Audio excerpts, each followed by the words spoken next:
Hello दोस्तों, हम आज बात करेंगे एक ऐसे व्यक्ति की जो महान व्यक्ति हुए, महान चिंतित हुए और महान विचारधारा के व्यक्ति हुए।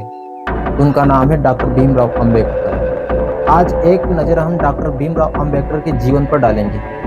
आज हम उनकी विचारधारा में एक संकलित जीवन में कैसी कठिनाई आई और उन्होंने क्या क्या कार्य किया और सरकार ने उन्हें किस चीज़ से सम्मानित किया। हमारा मकसद यह है कि सभी समस्त नागरिकों को, समस्त देशवासियों को इनकी विचारधारा पर चलना चाहिए ताकि देश एक संगठित रहे, एक मजबूत रहे और हमारा देश एक डेवलपमेंट देश बन जाए। यदि हम डॉक्टर भीमराव अंबेडकर की विचारधारा पर नहीं चलेंगे तो हम कभी विकसित हो नहीं सकते। तो हम आज बात करेंगे डॉक्टर भीमराव अंबेडकर के जीवन पर। इन्होंने क्या उपलब्धियां प्राप्त की और इनका जन्म कहाँ पर हुआ और इनके माता पिता, इनके बच्चे, इन्होंने कौन सी डिग्रियां प्राप्त की, इन्होंने क्या कार्य किया। क्योंकि बहुत सारे व्यक्तियों को इनके जीवन के बारे में मालूम नहीं होता है कि डॉक्टर भीमराव अंबेडकर कौन थे। डॉक्टर भीमराव अंबेडकर वे एक महान हस्ती है जो शायद भारत में कोई हुए। क्यों? क्योंकि उन्होंने ऐसी शिक्षा प्राप्त की, इतनी डिग्रियां प्राप्त की। भारत देश में एक ऐसा राज्य हुआ जिसका नाम है मध्य प्रदेश। मध्य प्रदेश के महू जिले में डॉक्टर भीमराव अंबेडकर का जन्म हुआ और अब इस भारत सरकार ने इसका नाम बदलकर इसे अंबेडकर नगर कर दिया गया। और वह महान तारीख, जिस तारीख को इस देश की दिशा बदलने वाली थी, वह तारीख थी 14 अप्रैल 1891 को। उस महान हस्ती का, संविधान जनक का, बाबा साहेब का, संविधान निर्माता का जन्म हुआ और वह यह तारीख थी 14 अप्रैल 1891 को। इस तारीख को महान हस्ती बाबा साहब अंबेडकर का जन्म हुआ जो आज भी इतिहास के पन्नों में लिखित है। यह उनका परिवार था और उन्होंने अर्थशास्त्र व राजनीतिज्ञ में पीएचडी कर रखी थी।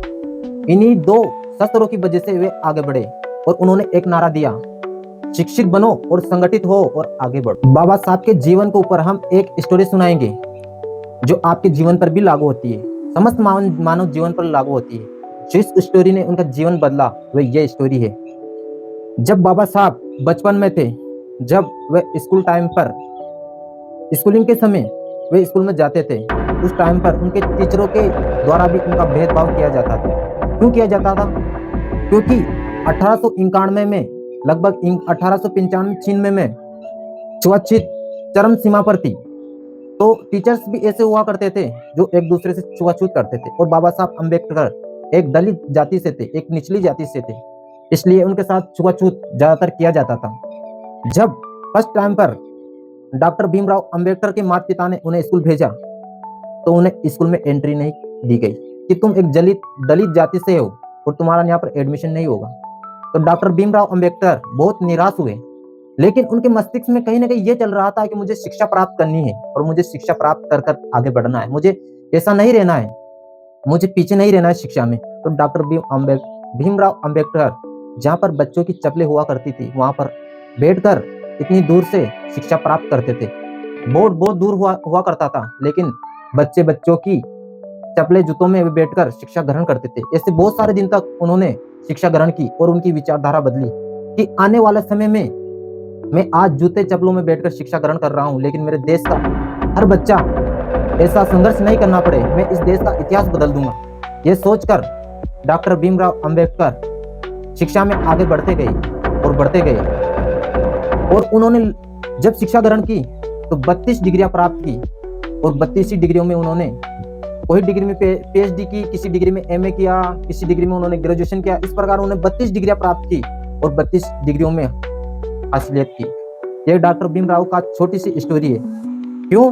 क्योंकि जब वह स्कूल में जाते थे तो वहां भी छुआछूत किया जाती थी। जब उन्होंने अपनी शिक्षा ग्रहण की और शिक्षा ग्रहण करके जब एक छोटी सी जॉब पर लगे तो वहां पर भी उनके साथ एक घटना घटी। जब वे पानी पीने जा रहे थे तो वहां के गवर्नमेंट टीचरों के द्वारा या गवर्नमेंट जॉब करने वालों के द्वारा बोल दिया गया कि तुम यहाँ पानी नहीं पी सकते। तो उनके हाथ से लोटा ले लिया और उनको पानी नहीं पीने दिया। क्यों? क्योंकि उस टाइम पर संविधान की रचना नहीं हुई थी और उस संविधान की रचना करने वाले थे डॉक्टर। संविधान की रचना होने लगी तो उस पर कमान संभाली डॉक्टर भीमराव अंबेडकर ने। कैसे कमान संभाली? एक कमेटी बनाई गई और उस कमेटी के वे सदस्य बने, उसके अध्यक्ष बने। अध्यक्ष यानी कि एक कमेटी होती है लगभग 8-9-10 आदमी की, और उनके ऊपर एक अध्यक्ष यानी कि उसको डायरेक्शन करने वाला होता है। तो जब संविधान सभा ने डॉक्टर भीमराव अंबेडकर को बोला कि ये सबसे ज्यादा पढ़ा लिखा है, इसने 32 डिग्रियां प्राप्त कर रखी है, संविधान की कमान इसके हाथ में सौंपी जाए, तो डॉक्टर भीमराव अंबेडकर ने अपनी विचारधारा में वे पुरानी अपनी स्टोरी को याद में रखते हुए संविधान की रचना की। और संविधान की रचना होने जा रही थी उस टाइम पर उन्होंने सोचा कि जो संघर्ष मैंने किया, जो छुआछूत मैंने देखी, जो दुख मैंने देखा, इस भारत का कोई दलित इस दुख को सहन नहीं कर सकता, इस दुख को वह वापिस नहीं दोहरा सकता। इस चीज को ध्यान में रखते हुए डॉक्टर भीमराव अंबेडकर ने कमेटी को आदेश दिया और उस कमेटी का नाम था प्रारूप समिति या प्रारूप कमेटी। और संविधान का निर्माण होने लगा तो उन्होंने बहुत सारी चीजों को ध्यान में रखते बोला कि भारत का प्रत्येक नागरिक व्यक्ति भारत का नागरिक होगा, इसमें कोई जात पात नहीं होगी, इसमें कोई छुआछूत नहीं होगी, यदि इसमें कोई छुआछूत करेगा तो उसे सजा दी जाएगी। और उन्होंने इस चीज को ध्यान में रखते हुए जेल का निर्माण किया, कोर्ट का निर्माण किया, न्यायाधीश का निर्माण किया और कार्यकर्ताओं का निर्माण किया। इस प्रकार बहुत सारी कमेटी बना दी और ये सब बड़ा ग्रंथ बना दिया, उसका नाम रखा संविधान। इसलिए ही तो डॉक्टर भीमराव अम्बेडकर को बोला जाता है संविधान के जनक, संविधान के निर्माता बाबा साहेब क्यों बोला जाता, इसीलिए इनको बोला जाता है। आज भारत में कोई भी व्यक्ति छुआछूत करेगा तो उसे कानून के तौर पर सजा दी जाएगी। ये क्यों दी जाएगी? क्यों? क्योंकि ये सब करामात डॉक्टर भीमराव अम्बेडकर की, यदि वे नहीं रहते तो आज भारत का प्रत्येक बच्चा, प्रत्येक दलित एक छुआछूत की गलियों में सड़ जाता और उनको कोई पास आने ही नहीं देते। क्यों? क्योंकि और जब कानून की रचना हुई, संविधान की रचना होने के बाद पहले कानून मंत्री बने डॉक्टर भीमराव अम्बेडकर बाबा साहब और उन्होंने कानून की कमाल संभाली और इस देश को एक ऐसी डायरेक्शन दी, ऐसी दिशा दी और इसी दिशा देकर एक बहुत बड़ा ग्रंथ का निर्माण कर दिया। इसीलिए उन्होंने शिक्षा पर जोर दिया और उनको जब भारत रत्न से सम्मानित किया गया तो उस महान हस्ती की इस देश में बहुत ही चर्चा होने लगी। क्यों होने लगी? क्योंकि उसे भारत रत्न से सम्मानित किया गया, जो प्रत्येक नागरिक का एक धर्म होता है। और उस महान हस्ती डॉक्टर भीमराव अंबेडकर का जब मृत्यु हुई 6 दिसंबर 1956 को, वह महान हस्ती इस भारत से मिट गई और एक मिट्टी में लीन हो गई। उस महान हस्ती को आज भी याद किया जाता है। क्यों? क्योंकि उन्होंने ऐसा संघर्ष किए, ऐसे कार्य किए, इतनी डिग्री अभी तक कोई हासिल नहीं कर सका। क्यों? क्योंकि उन्होंने 32 डिग्री हासिल की थी इस दलित वर्ग को आगे बढ़ाने के लिए। और मेरी ये बात प्रत्येक दलित नागरिक तक पहुंचनी चाहिए। क्यों?